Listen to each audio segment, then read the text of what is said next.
Magandang gabi po sa inyong lahat. Magbabalik tayo dito sa ating YouTube channel. Ayan, Samuel Soriano TV 29 po. Ayan.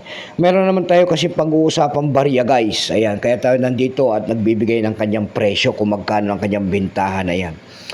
2003 guys. Ayan.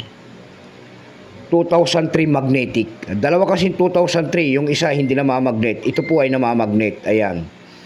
Magnetic to guys. 2003 magnetic. Ayan.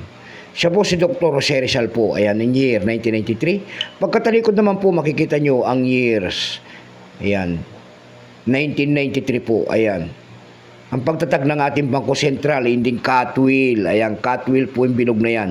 Diyan po bumabase ang ating mga kolektor kung anong reverse o die yan. Kung die ng isang coins. Ayan. Magnetic to guys. Dalawang kasi year 2003. Tingnan natin to kung magkano lang kanilang bintana. Ang hard to find po rito ay year 2005. Ayun, ayun. 350 pesos pataas po ang kanyang presyo po yung year 2005. Ayan, mag-comment po kayo dyan guys kung meron kayong year 2005. Ayan. Ayan. Magandang gabi po. Magpapasalamat lamang tayo sa lahat ng mga subscriber ko po dito sa aking YouTube channel. Ayan, thank you so much sa inyong lahat. Mabuhay po kayo and God bless. Maraming salamat din po sa mga tumatangkilik dyan sa aking FB page. Lahat po na nakapalo sa aking FB page. Ayan. Magandang gabi po and God bless. Yun naman po sana hindi pa po nakapag-subscribe dyan sa ating YouTube channel. Ang ngayaan ko lang sana kahit malaking tulong na po o bagay ang inyong magagawa.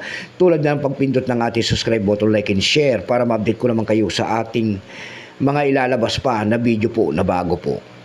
Ayan, 2003 yan guys. Ayan, magnetic. Nagsimula ang years ito guys mula year 1995 hanggang 2017. Hard to find po rito ay year 2005. Mag-comment po kayo dyan. Currency piso 1967 up to date po. Kung ano materialis ang ginamit sa baryanan, yan po ay nickel-plated steel na mamagnet po. May bigat lamang itong 5.35 grams. May abay itong 24 mm. May kapal po naman itong 1.9 mm. Orientation ng barya na yan ay medal alignment. Number N-17107. Reference number KM-269-A.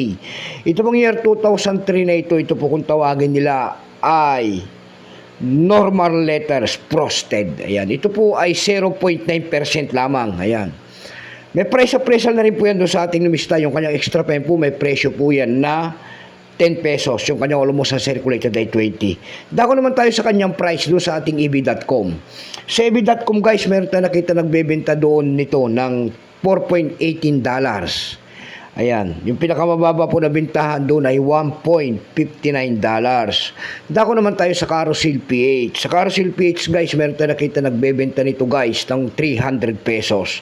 Nasundan po yan ng 100 pesos. Yung pinakamababa po na bintahan doon guys, na ating nakita ay 50 pesos na. Ayan lamang po ang aking may babaging kanyang presyo po. Magandang gabi po and God bless.